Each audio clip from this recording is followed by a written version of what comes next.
Hello, welcome to the first video I've done in a really long time. Those of you who haven't seen a video from me before, normally they are in my car at the far end of a car park like I am now, because it is pretty much the only place in the universe where I can guarantee to not be disturbed for approximately 4 or 5 minutes. And I wanted to just do a quick video today and chat to you about something that I find really important when parenting my son. I'm a neurotypical mum and I have an autistic son. My husband's also neurotypical. And I want to talk to you about the importance of listening to and talking to autistic adults, because it really amazes me on a regular basis how neurotypical people talk about autism and act like they know all about it because they've read a textbook. And actually what we should be doing, all of us, is going out there and asking questions and getting ideas and really learning about the people who have lived through the childhood of being an autistic child in a predominantly neurotypical world. And I often liken this scenario to languages. You know, I speak English, I grew up English. I was expecting to have an English child, and I suddenly learnt around the age of 1 that actually they are, I don't know, Spanish. And they speak Spanish. And I can go and I can learn from an English teacher how to speak Spanish, but the chances are that, you know, I won't know the local dialect and my grammar won't be quite right, and I'll be speaking formally as we do when we learn new languages, whereas actually I should be going out and talking to a Spanish person. And they are the best person to learn a language from, the person who comes from that country. And so probably a couple of years ago now, I took to Twitter and I searched for autistic people to talk to. And I had a really mixed response. I had some really positive responses, and some of those people I still follow today on social media, and I had some really negative ones.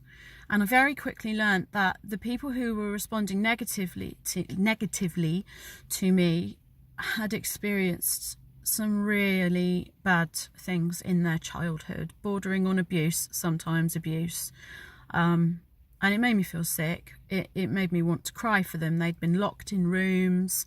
They'd been forced to learn things by having things taken off them with negative reinforcement. But I also understood their reaction to me and why perhaps it wasn't the most positive. I found it very hard, and I actually don't go on Twitter that much anymore because of it. However, I did find people worth following. So I want to give a shout out to Neurodivergent Rebel. She is fabulous. Definitely watch her videos. She did one recently about things autistic children need, and they're basic things that we can be giving them. But quite often you find that professionals who have learnt from textbooks say, oh, don't let them do that, they shouldn't be doing that. Well, maybe they need to do that one thing they're really interested in to try and relax and kind of let the day sink in.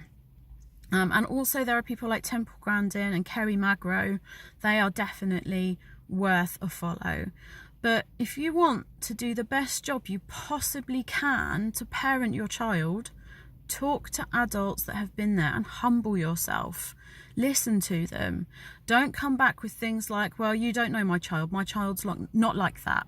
I've seen neurotypical people on Twitter really have a go at autistic adults and say, well, you don't understand, my child's not like you, my child's non-verbal. Well, actually, that autistic adult used to be non-verbal. They're trying to tell us how to help them. And at the moment, we live in a predominantly neurotypical world. That might change, but you know, autistic people being in the minority have a really tough time because our society is not built for them to live in. Our school systems are not built for our autistic children. Sorry, I'm getting my words in a muddle today because I'm tired. You know, our education systems aren't fit for it. our environments are too loud and too overloading. We need to be learning from the people who have been there. We need to be understanding what they're saying, and we need to be humbling ourselves to learn this new language.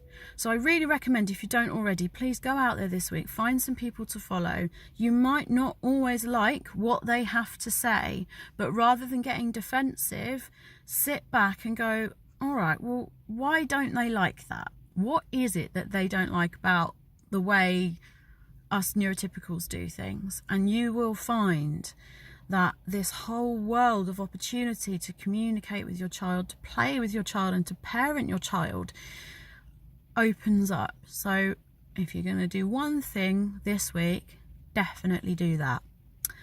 Thank you very much for giving me a watch, and I'll be back later this week with my Q&A session. Thanks, bye.